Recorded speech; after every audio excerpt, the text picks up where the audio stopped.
Welcome. Just want to remind everybody as they're coming in that this is a webinar, so it's a webinar mode. The ways to communicate with us, and we do want you to communicate, is through the chat or also through the Q&A. We want you to ask questions if you have them.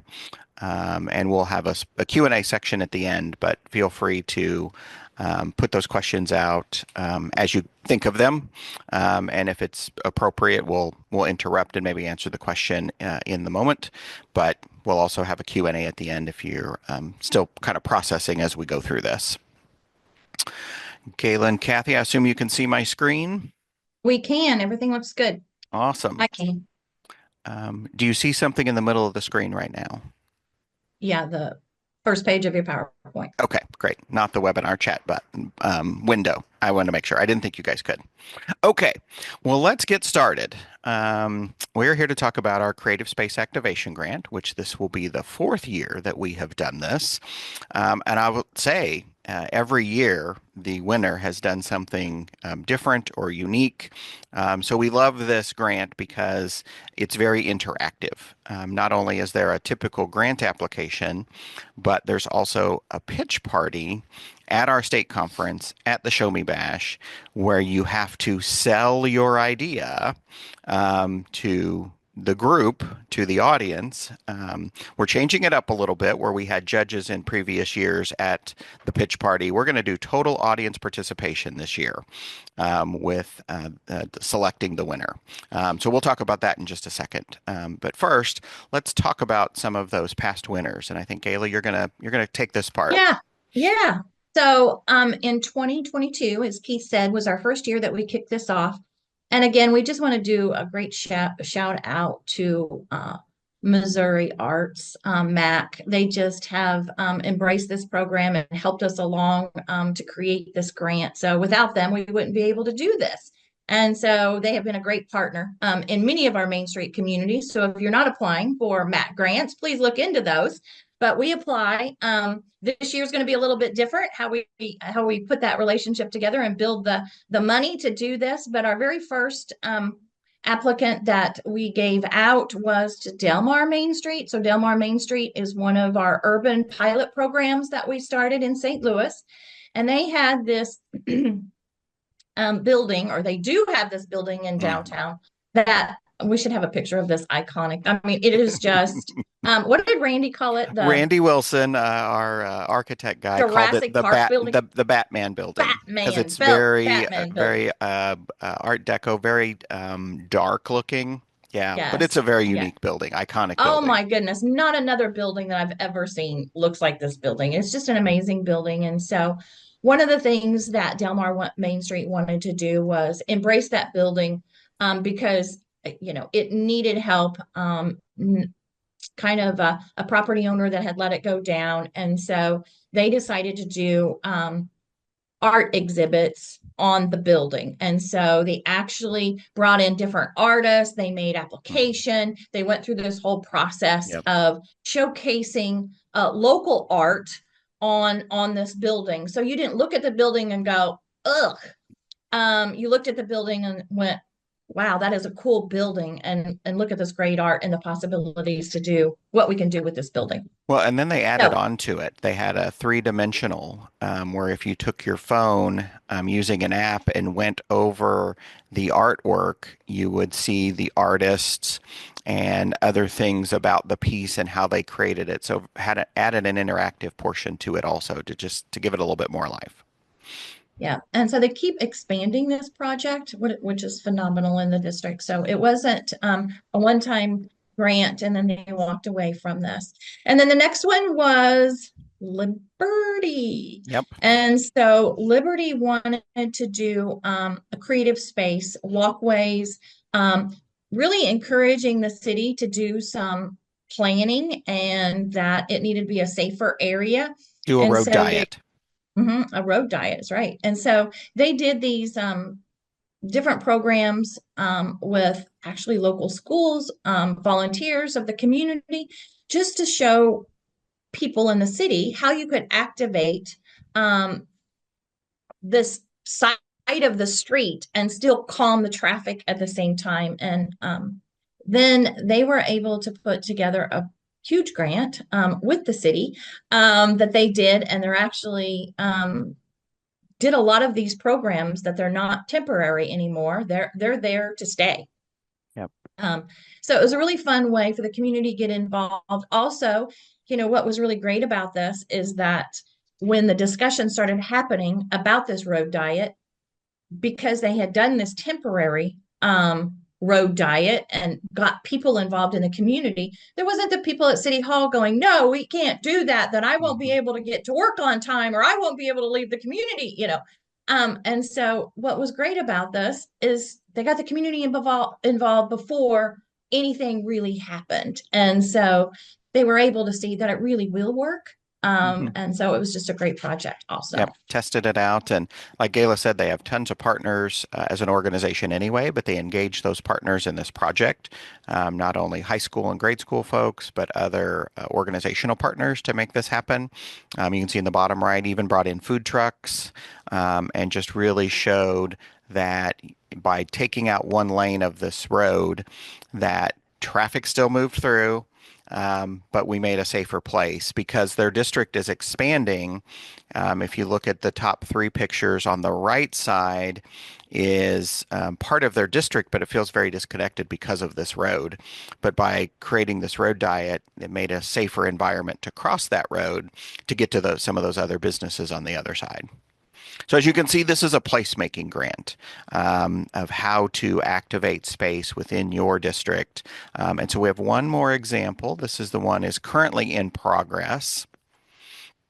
And Keith, just to say for the last one as well, one of the, it was a different project where it didn't have like immediate start and finish. It was an Mhm. ongoing.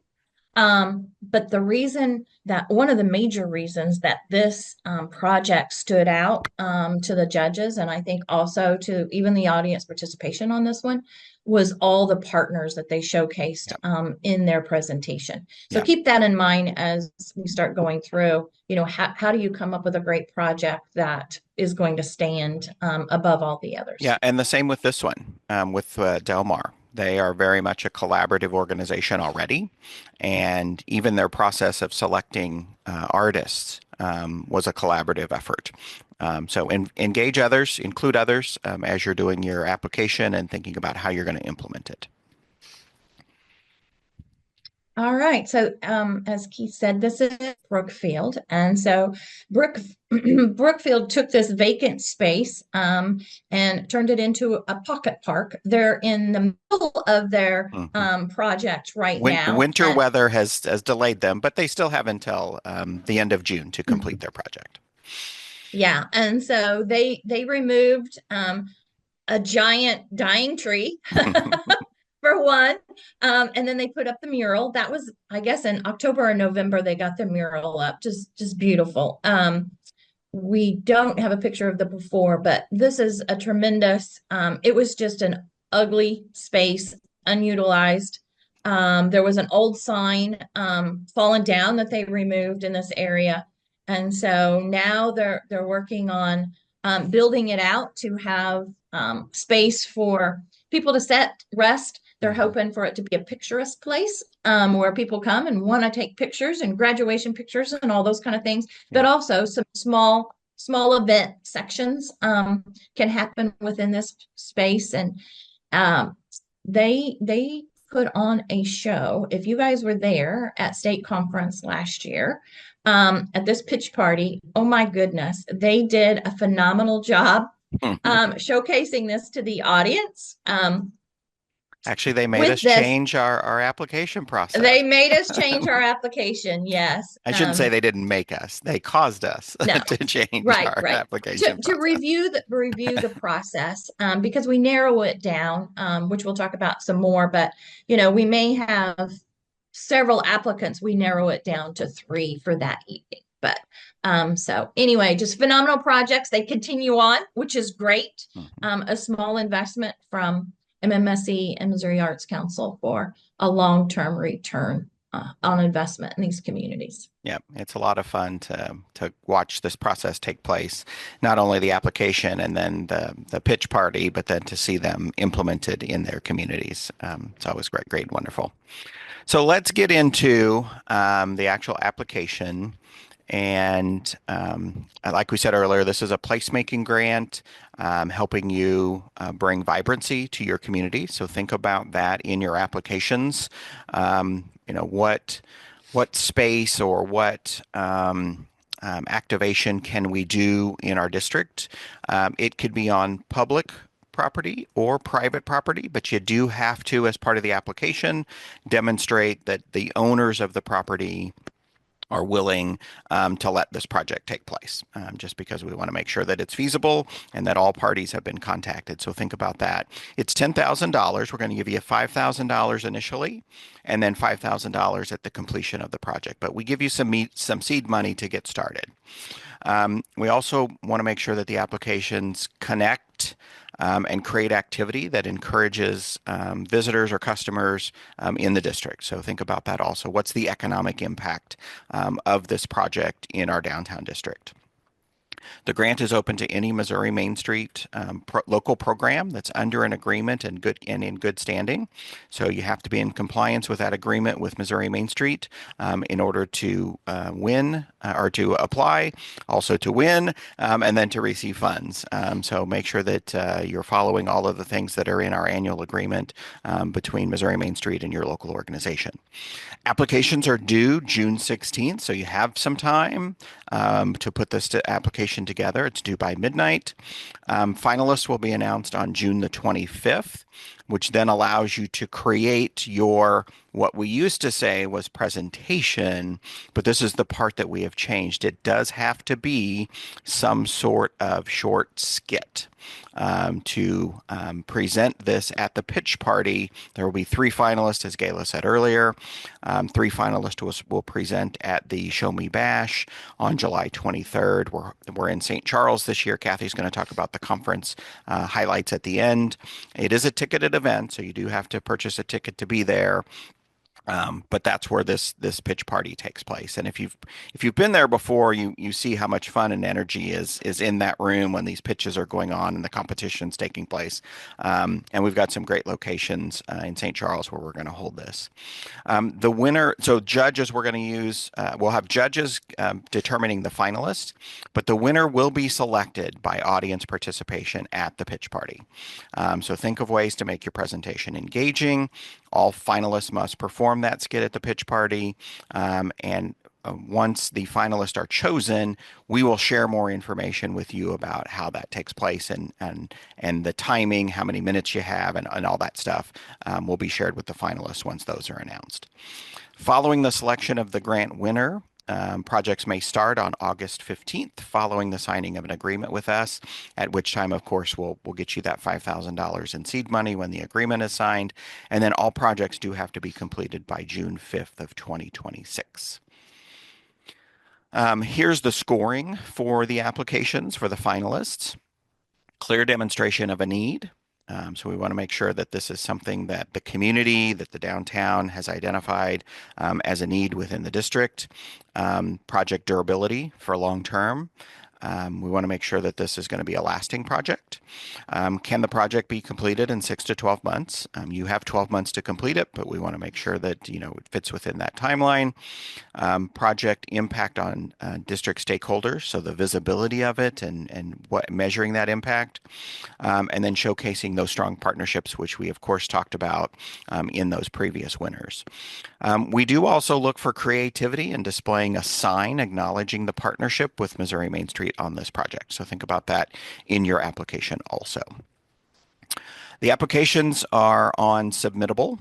And so after this webinar, we will be announcing and sending out the link for that grant through Submittable. We'll send it through the follow-up email that comes from Zoom after this webinar. So all of you that are on the webinar today will get the link first, and then the link will be sent out to the rest of the network in the next few days.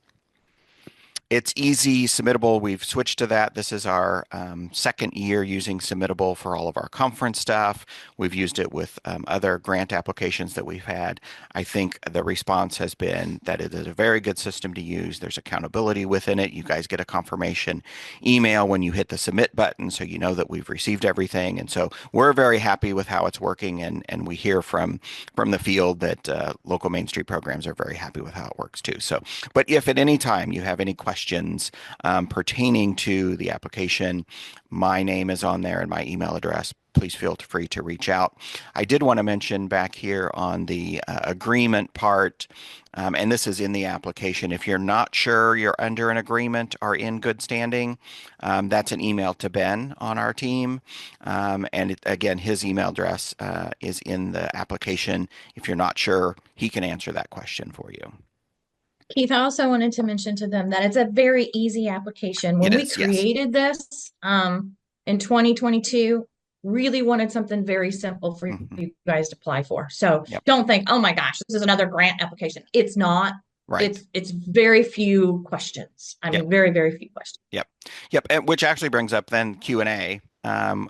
While Kathy talks about the conference, write down any questions that you might have pertaining to the application, and we'll do those at the end.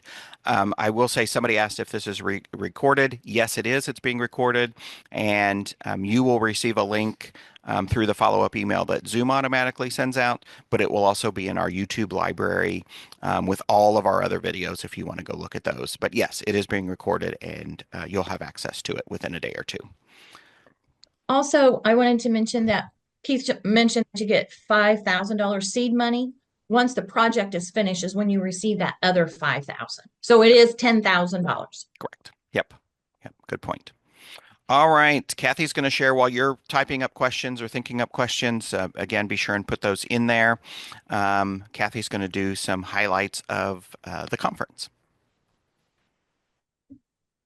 Good morning, everybody. We are excited to announce that our conference this year will be in St. Charles on July 22nd to the 24th. Registration opens on April 1st. During the conference, it'll follow pretty much the same like we've always done. We'll have the opening reception on Tuesday night, the ShowMe Bash and pitch party on Wednesday night, the evening of excellence, and the reception on Thursday night. And um, we'll have 2 tours. And anything else I should? It's Uh, going to be I was going to say we are working on picking our session selections and speakers, and really going to have some great folks. We've gone far and wide in trying to find good speakers. We always really try to do that. We're actually spending this afternoon as a staff focusing on some of those things for state conference that we need to finalize. Those of you that went to the workshop in Fayette a few weeks ago, I'm forgetting, is it last week? Is it the week before? it was the week before. Yes. Mhm. But if you were there and saw Phil Ike, he's going to do part 2 at the state conference. So you're going to see him again, which is going to be great. Um, And of course, the sessions are always about the 4 points. It's community revitalization. It's the basic 4 points that we cover. But first time in a long time, this conference is really, as Kathy said, our focus is promotions, but it's not about events as much as it's about our communities embracing what we have, showcasing what we have, how to tell those stories. Um, how to make business thrive in Main Street with our local businesses. What kind of activities, promotions can we do to support them?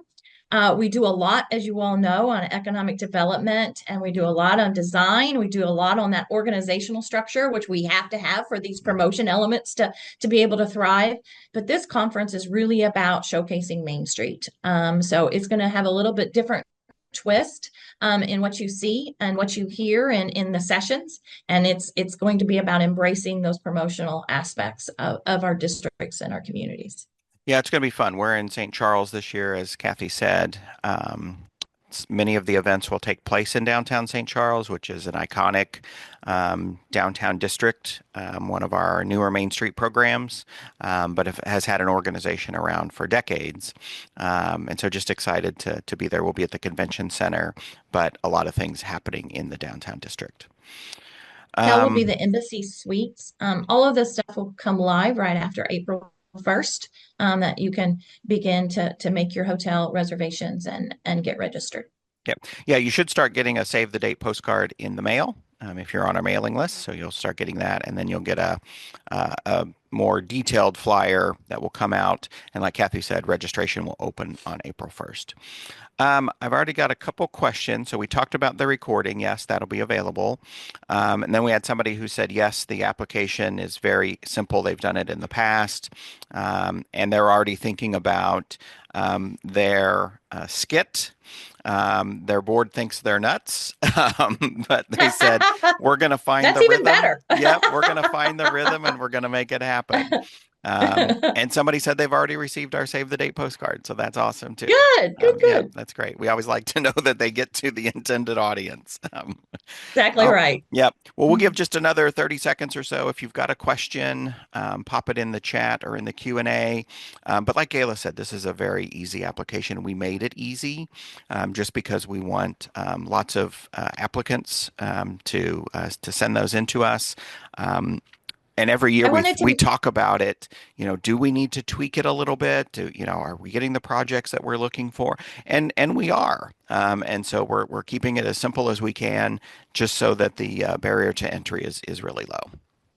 So I wanted to mention, we talked about its audience participation. So in the past, if you've attended, audience participation piece is all about, being the loudest. We're actually putting together a survey that you're going to do. You're going to be able to do it from your phone or an iPad, whatever you have there. And you're actually going to be scoring the three applicants as an attendee. Yep. And those different scores are going to show up on the screen, and then we'll give the whole tally and do the hoopla of who won at the very end. So it's not really about audience participation. There will be some very pointed questions that you're going to be asked as a participant, and then as an attendee that you can score yourselves, but also your community can be there giving you guys, Yeah. 5 stars and Yeah. everything. Bring all your friends. Bring all your That's right. friends. That's right. But we think, it's just another way of showcasing. And so many times when we've done this, as other communities have said, that's a great idea. Hmm. I want to R&D that. And as you guys Right. know, rip off and duplicate and make it your own Yep. is our Main Street motto. Yep. So even if you're not thinking that you're going to do one this year, be sure to come because you're going to get some great ideas and Yep. also just have a really great time. Yeah. I want to give a shout out. We gave Brookfield a huge shout out because of what they did last year. But I remember Independence at Main Street did a great presentation at one of the pitch parties that Delmar won. But Independence had multiple board members involved and brought in props and Oh my really, gosh, they had yeah, they had beach balls balls flying and in the yeah, air, yeah, and yeah. yes, So it was just, and yeah, just yeah. think about those ways to interact with the audience. Okay, well, I think we've answered all the questions. Look for the link to apply. Again, the recording will be saved, so if you want to share it with other folks as you're thinking about what your project is, you can refer back to the video. And we look forward to seeing you all in St. Charles.